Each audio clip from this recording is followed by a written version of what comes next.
Hey everyone, Brian here, back with another episode of the Driveway Marketing Podcast.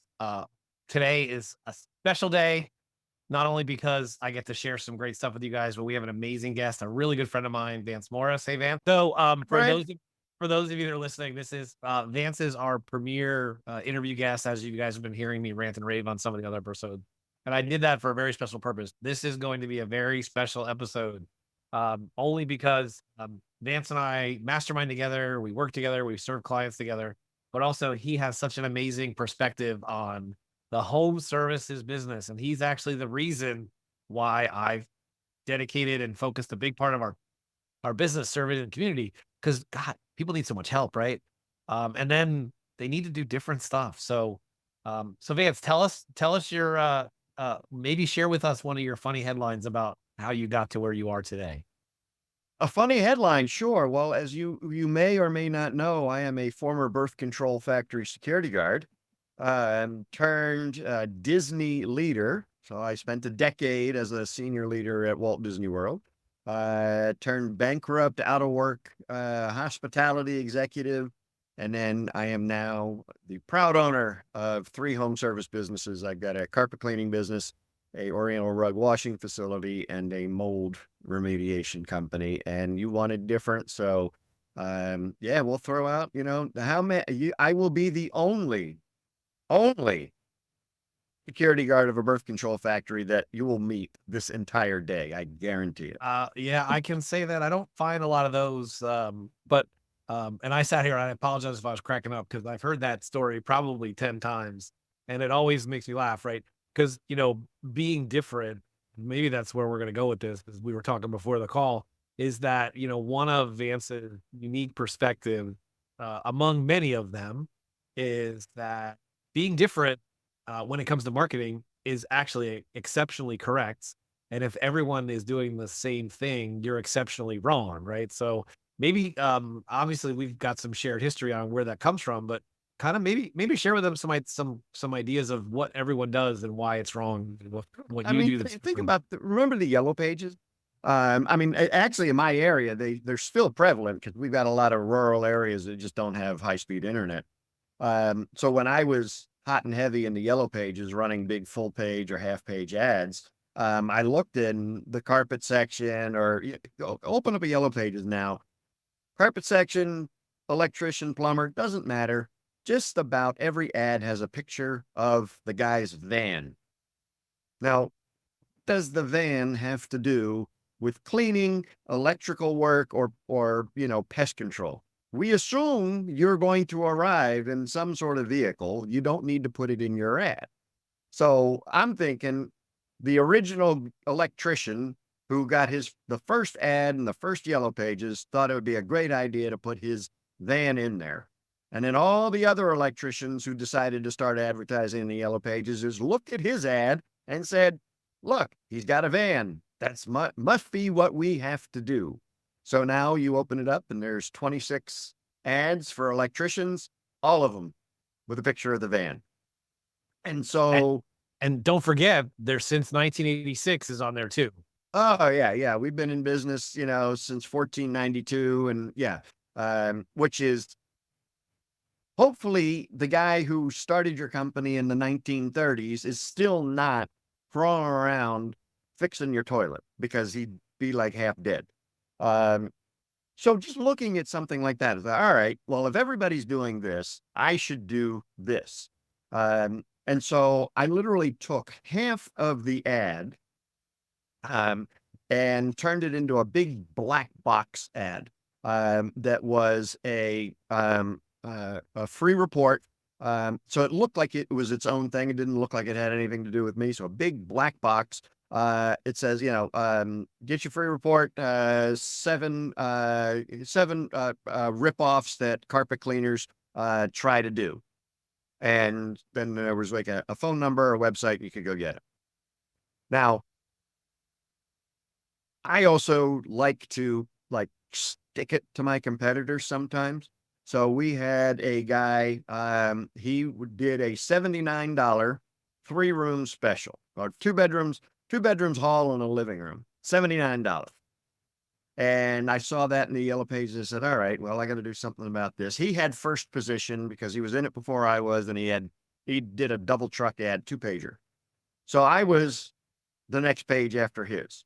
So the next publishing of the Yellow Pages, my headline was, "We fix $79 carpet cleanings." So, you find out what your competitors are doing and make it a liability for them and a asset for you. I mean, well, we were talking before the call. I mean, just how much it costs to get a new client these days. I mean, Google, I mean, to get a new client for one of my businesses from Google is now between 90 and $120 a lead.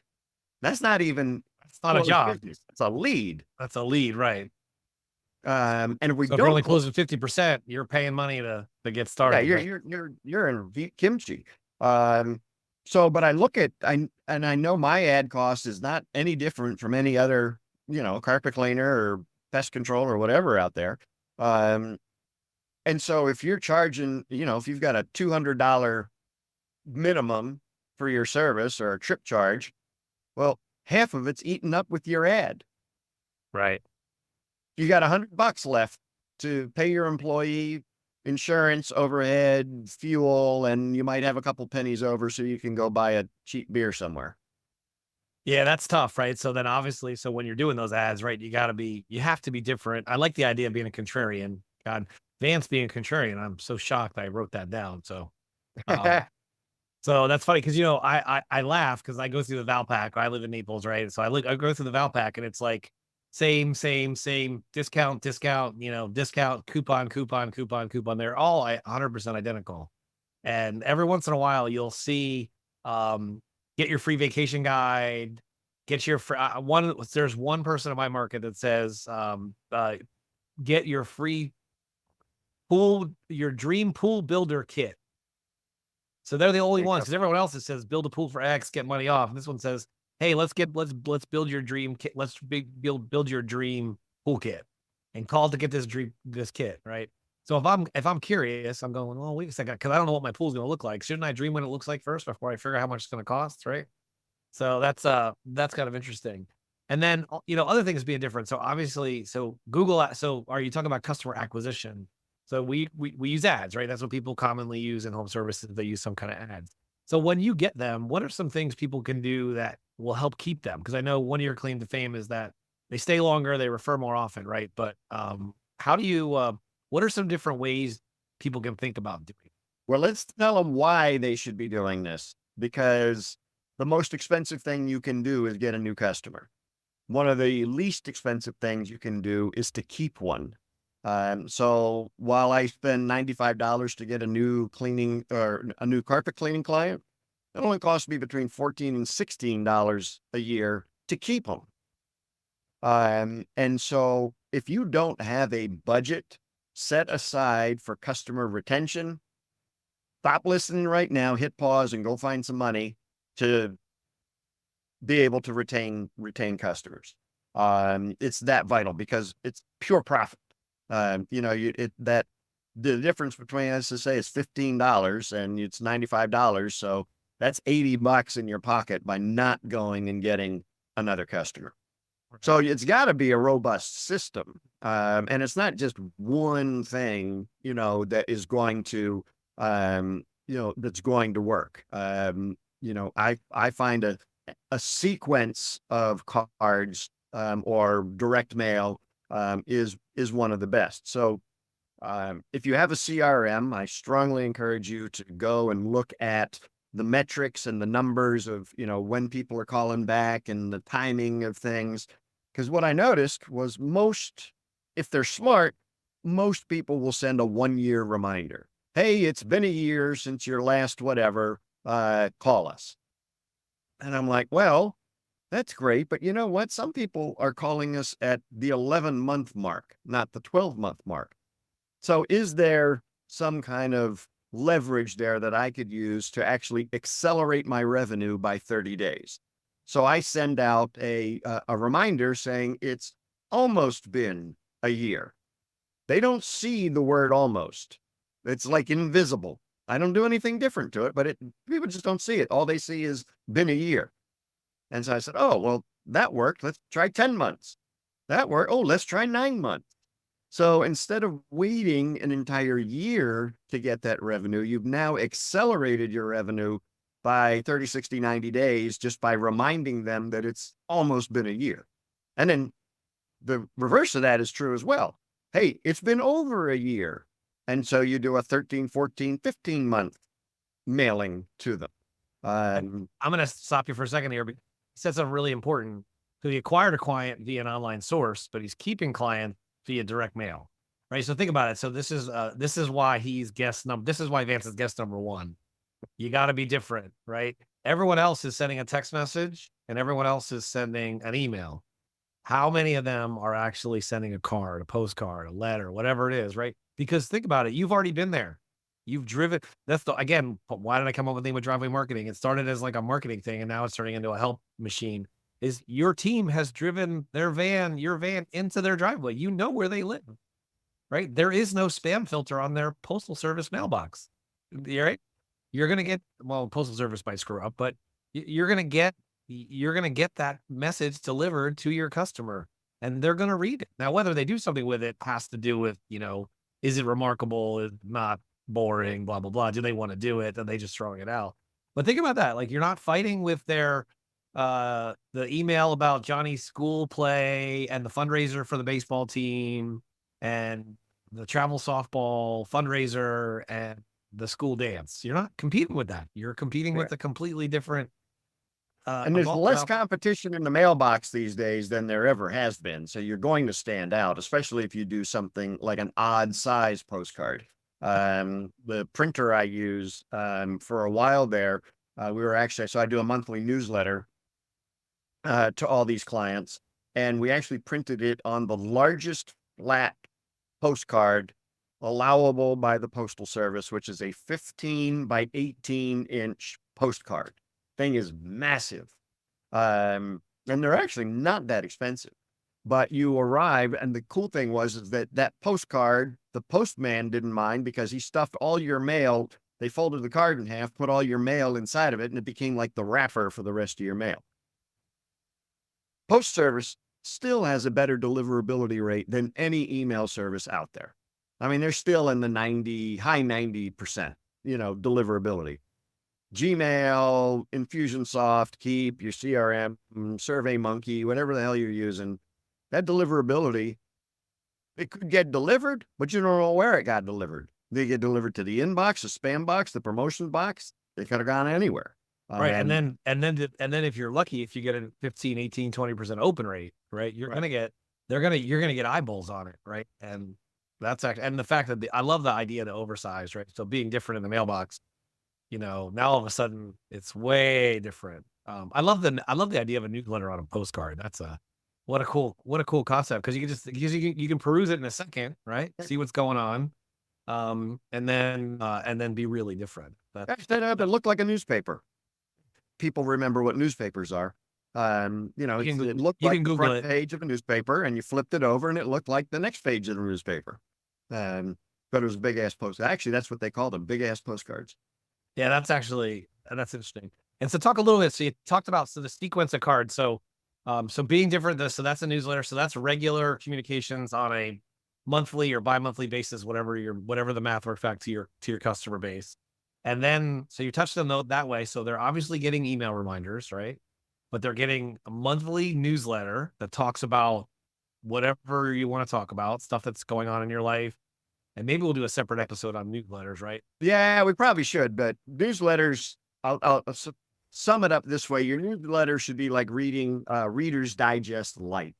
It's all, little skimmable articles, stories. Use your kids. If you have kids, I shamelessly use mine in all of my marketing. And you should too. Not my kids, your own kids. But you're creating an emotional connection by using that. So a quick example is that, my daughter, Emma, did ballet for a number of years. And so, we got the obligatory picture of her in her tutu all dressed up on, ballet night, recital night. Sorry. And so I would put that in the newsletter. And every year we got a new picture, and Emma would get a little bit, bigger and older. And every year we updated the picture in the newsletter. One day she and I were in the grocery store, and some lady came up to Emma and said, "Oh my God, how was your recital last week?" Right. And I mean, I'm getting ready to grab my daughter and run and hide in the frozen food aisle because who the hell's this woman? Um, but then we had to think that must be a client. She's watched my daughter grow up in my newsletters. I've created an emotional connection with this customer. They are never going anywhere else. They are with me till the day they die or the end of the world, whatever comes first. Absolutely. I'll share a similar story. So my wife and I own an interior design business, it's Pam's business, right? I help out on do marketing support. And one of the things she does very regularly, both on her social and on her newsletter, is for the last 10 years, we talk about our summer baseball vacations. We've been to 23 baseball parks.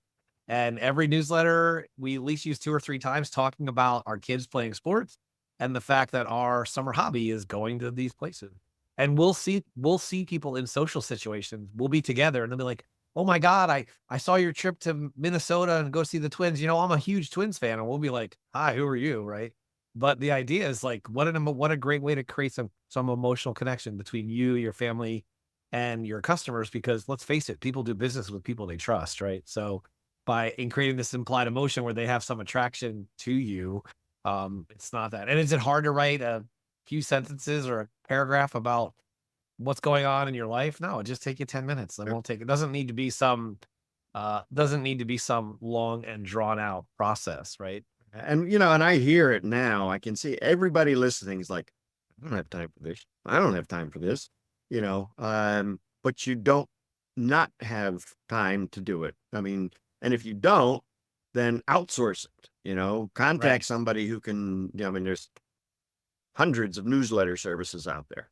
Call me, I'll do it for you. But get it done. Because what you're expending on constantly getting new business, which I get it, we all need new customers to keep the flow going, to grow the business. But you do have customers that die, you do have customers that move. So I get it. You need a good lead flow and a good flow of new customers coming in, but it doesn't always have to be online. I mean, there's the referral strategies we use right now are just like off the charts, completely different. Nobody's doing it. Right. And actually, I'm not gonna let you talk because we're definitely gonna do referrals on a separate episode because Okay. I do have I something. won't say it. Yeah, so we are gonna talk about that later on. We're gonna have another episode talking about referrals, and I think we're gonna talk about newsletters separately because that's a whole nother animal, right? Because the idea with this episode is we want you to, and as you guys listen to the foundational episodes, we want you guys to think differently. If everyone else is doing the same crap, run away, right? In my market, we have networking meetings, and networking meetings are code for just go have some beers and appetizers and pretend you're gonna do business with your buddies. Like, just say you're gonna be social. As an entrepreneur, you're allowed to be social. It's okay, right? Don't pretend this is like some customer acquisition strategy. It may be a referral strategy because your buddy's going to refer a business to you once in a while. But if you have a more consistent strategy than, who's picking up the tab at the local brew and chew for a happy hour networking event, then you're going to have a much more successful business. So, So I mean, but along the line, we started talking, all right, how do we be different? And one of the fun things that I do, I mean, well, I consider it fun, is I really do look for crazy stories that are out there in the news. And this actually is a very sound marketing tactic. Enter the conversation that's already happening in people's minds. Robert Collier came up with that. So, what is happening right now in your world or the world um, that people are talking about? And how do you use that in your marketing for your plumbing business, your home inspection business, whatever it is? The big thing, of course, unless you've been under a rock for the last 12 years, is the election. And so how do you use the election without alienating 50%? Because if you go go right, you're going to alienate the left. And if you go left, you're going to alienate the right. So how do you straddle that middle ground? Back in the 2016 election, I came up with a campaign that was called Make America Clean Again. And I had a goofy picture of Trump on one side, a goofy picture of Hillary on the other side, and a little call to action and, a little bit about, how government is always throwing mud and, we can come clean it up, and had a lot of fun with it. Very successful. I think we had like a 19 or a 20 to 1 ROI on that postcard. But 4 years later, I was able to bring it out and use it again. And all you had to do is take Hillary off, put Biden on there, change the date of the expiration, and send it out again. Still Make America Clean Again. Still goofy picture of Trump, goofy picture of Biden. And now this year, I can use it again. So now I've created a marketing asset that is a little bit humorous, certainly stands out, and you're using what's going on in the world right now. And then one thing, and I'll put a link to sign up for Vance's newsletter. If you're not on his email list, you should be, because he constantly is. And one thing is he'll try to get you to sign up for his experience report and other awesome stuff that you absolutely, if you're in the service business, you 100% need to do, because it's insane. But you'll get a daily lesson on how to take what's going on in the news and apply it to create some content so you can deliver a message, right? Just recently, I think Vance decided he was running for president. So Vance Morris for president was an email. It was about, I stand with Wendy's, because Wendy's had the pricing model that talked about, hey, so some people said this is outrageous. No, they're trying to say between 2 and 4, no one's in the store. We still have to have people here. So you're going to get a discount on a cheeseburger. It wasn't that they were going to raise prices like Uber does, that because there's, more people pushing the button. It was the opposite. They're just trying to lower prices in off time. And by the way, that's been, as you pointed out, that's been going on since there has been a service business. Whenever you're slow, thousands of years. Thousands of years. So I try to remember some of the more. There's just, again, every day. They're every day. You remember the GoPro commercial? Where the steel comes up out of the water, and he's got an octopus in his mouth, and he takes the octopus and he whacks it against a kayaker. Oh, that's right. Yep. So this was a viral video, I don't know, 10 years ago. And so I came up with the seal slaps man with octopus special. And I really did my best to mangle this thing and turn it into a email and a letter to carpet cleaning clients. But people knew it, because at that time, that was a viral video. And at any given time, right, there's always some celebrity in the news. Dan Kennedy, that's how Vance and I met, he would talk about the Kardashians about something, right? Because they're innocuous, but they're everywhere, right? I would imagine you could come up with a Taylor Swift and Travis Kelce thing, and you could come up with something that, if you don't want to go down the political road, you can go down some other common thing that are happening. Today, I would talk about the Durkin Island flood special, because we're supposed to get 20 inches of rain in the next 2 days. And so I always wanted to live in an island home. I just didn't realize it'd be surrounded by my yard. Right. So think about all, again, if you're using for carpet cleaning or cleaning services, hey, let's get rid of all the mud and stuff that's happening, because you can be timely. And again, if it was an email or even a postcard that dropped that's timely, these things happen in days and minutes, not weeks and months. Right. So, we just lost power. I wonder if we're going to lose internet. So anyway, so that's so again, super simple. Like one of the things you're going to hear all throughout the podcasts and all these episodes is, how can you think about simplifying so that you can amplify it and then get it done, right? One of, and I don't know the right term, complex versus complicated, right? Flying an airplane is complex and dealing with people is complicated. I may have that backwards. I always have to Google it before I talk about that. But, what you've learned is simplify some simple things. And even if, like, you don't need to have a sales funnel and a CRM, fancy CRM, to mail a letter out to people after they move into your community. Welcome to the neighborhood, followed by something else. Like, it's, again, these small repeatable systems that allow you to get from doing 100 grand to 500,000, 500,000 to a million to 3, like all those steps that we know businesses have. And then actually one thing I have a question. I get the I'm sure most people get the carpet cleaning and the oriental rug cleaning. I get how that comes together. So how did you make a transition to the mold, right? So what was the thought process behind, because I would imagine, right? Because most entrepreneurs, we all have shiny object syndrome. We always were chasing the thing. So what made you decide to add that line of business? Because I know you live in a physical, like an area that's pretty rural, and so you got to move to go to places, right? So how did you decide to make that decision? Because obviously it's an investment, but how did you decide to go? Because that's again being different. Because you wouldn't think that would be kind of normal. Yeah, I mean, there are 2 things on that. First is that, I'm looking for somebody to be able to take over the business and buy the business. So adding the mold was part of my exit strategy. Because I had a key employee, who showed interest and aptitude to be able to do that. So my agreement with him was, look, we'll start a business together. I'll completely fund it. I'll buy the vehicle. I'll do the marketing. You know, uh, but you are going to grow the business. You are going to operate it. Because if I gave him a 7-figure business, handed it to him, I mean, he would crash and burn.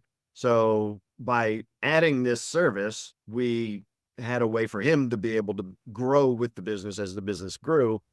And I did it because it's a complementary service to everything else I'm doing. I already had a list of people that I could say, hey, by the way, if your home smells musty or if you have musty odors, give us a call. It was just a natural add-on. I mean, there's so many other things we could get into.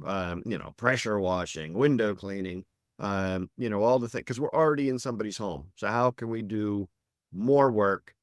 Or instead of referring work out, how do we just refer work to ourselves? Right. Yeah, that's actually clever because I would think that, and most people, right? Because you've got the most important thing in the most important part of the relationship is you've got the starting point. You already have a happy customer. You've already done a great job. What else can you sell them? So that's a classic example of, if you think of McDonald's, would you like fries with that? They've never. When have you ever walked into a McDonald's and the first thing they say is, "Welcome to McDonald's. Can I get you? Can I get you a value meal today?" Now it's all kiosks and robots, but if you ever I don't even know if they do it anymore, but I would imagine on the kiosks, they ask you, would you like to make this a value meal? And then when they end it, it says, would you like to get dessert? Right. So would you like fries with that? I know a lot of people don't like that comment, but it really is true in the service business, right? So how hard would it be to, leave a coupon that says, hey, we also do power washing. Here's because you're a customer referral special, we'll reduce your trip charge from X to Y, Yep. you know? Yeah. And I know we could do a whole episode on upsells, but the Wall Street Journal had an article last week about the dark art of the upsells and how the airlines were using it. And of course, you know me, I'm like, dark arts? What are you?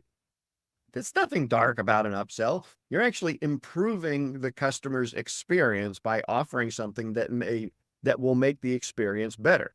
I mean, everybody gets burger and fries. And if you only order a burger and you forget to order the fries and the counter person doesn't offer it to you, you kind of like just walk out with the burger and you're like, well, this probably isn't enough. And, um, but adding services, upselling, the airlines, I don't know why anybody's upset. I'd pay $20 extra for extra legroom, or I'd pay, 20 bucks extra to be able to bring 3 bags on the flight as opposed to 2.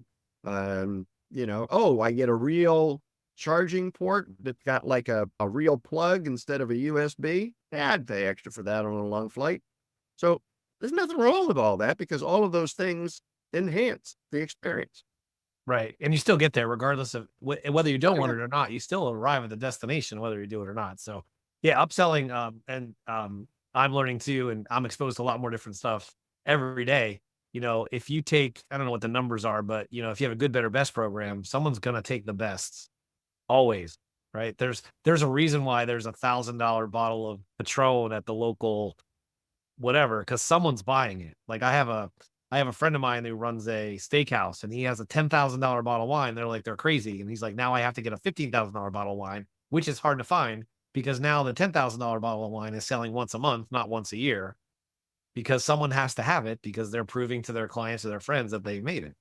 So again, this is a steakhouse that does, deep 8 figures, and he's just finding out way more ways to provide more value, and it's upsell, right?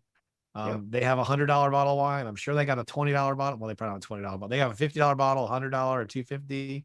But and I know for a fact I'm personal friends with him and some of his family members, and they said when he said he was doing it, they all thought he was nuts. And now he goes, you know how hard it is to find a $15,000 bottle of wine? It's hard. They're really, and that somebody would drink. He's like, these are not collector items. These are like, you crack the bottle. Yep. So, it's like the cat poop coffee, Civic coffee. civet coffee. So, all right. I don't want to get too caught up in that. So, all right, couple No. things. So, Vance, where can they find more about what are some websites they can do where they can find more about Van? Sure. The easiest one is my main website, which is deliverservicenow.com. Deliverservicenow.com. There's a whole bunch of free downloads you can get there. We didn't even talk really about experience today. But if you're looking at trying to separate yourself from the masses, being different by actually, oh my God, offering service or a great experience, you'll certainly separate yourself and be different. But so there's all sorts of stuff there that will help you.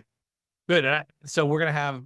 So I wrote down 3 reasons why to have Vance back. One, because he's Vance, he's awesome. We're gonna talk about the experience because that's where we started from, and we went a different. So we're gonna bring him back, talk about experience, because he has something called the experience report. So if you get I suggest getting on his list, downloading a free copy of his book. Yes, he will try to get you to spend some money. Go figure it out. I will tell you that the lesson you get delivered to your inbox every day is worth everything he could ever charge you. So just that, because all you need to do is repurpose it. The second thing is we're going to talk about newsletters, right? As a home service business, how critical are newsletters to and not just the ones that get delivered on email, but and they potentially could be delivered both, because I'll share an experience later on in that episode where we delivered both ways because we don't know where our customer is because they tap into travel and how that works. But we do it both ways, and that's important. They get a mail and they get an email, and it's the same thing. But I think those are 2 episodes that we want to talk about. I think upsells are a life of its own. Maybe that'll be a panel discussion. That'd be fun as a panel discussion. That'd be fun. I have someone who hates upsells, so it'd be fun to have a contrarian to argue against why you should just charge more money and then have no upsells. You get it all or you get none, right? That experience. But that's awesome. Vance, as always, thank you for being a friend. Thank you for being a client and a colleague. And more importantly, I hope everyone that is listening gets something fantastic out of this. And you guys all have a great day. Appreciate it. Thanks, Brian. Sweet.